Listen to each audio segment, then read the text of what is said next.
La métamorphose. Franz Kafka. Chapitre 1.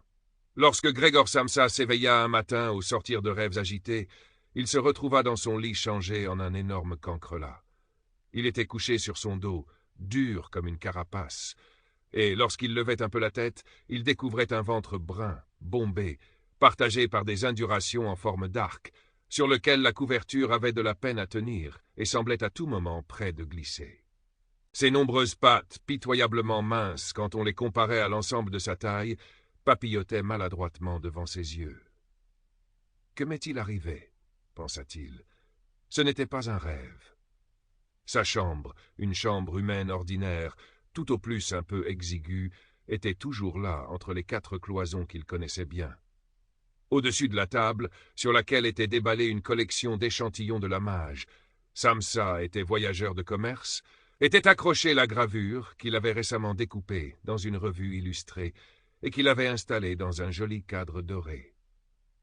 Elle représentait une dame assise tout droit sur une chaise avec une toque de fourrure et un boa, qui tendait vers les gens un lourd manchon dans lequel son avant-bras disparaissait tout entier. Le regard de Grégor se dirigea alors vers la fenêtre et le temps maussade. On entendait les gouttes de pluie frapper l'encadrement de métal, le rendit tout mélancolique.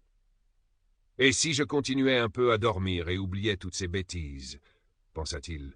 Mais cela était tout à fait irréalisable, car il avait coutume de dormir sur le côté droit, et il lui était impossible, dans son état actuel, de se mettre dans cette position. Il avait beau se jeter de toutes ses forces sur le côté droit, il rebondissait sans cesse sur le dos.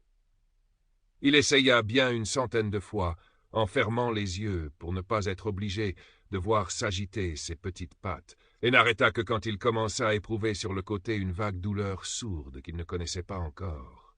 « Ah, mon Dieu, pensa-t-il, quel métier exténuant j'ai donc choisi, jour après jour en voyage.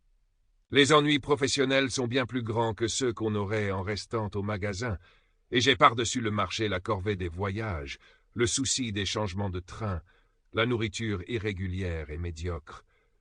Des têtes toujours nouvelles, jamais de relations durables ni cordiales avec personne.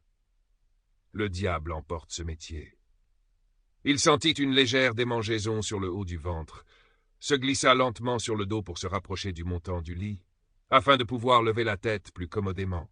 Il trouva l'endroit de la démangeaison recouvert d'une masse de petits points blancs dont il ignorait la nature.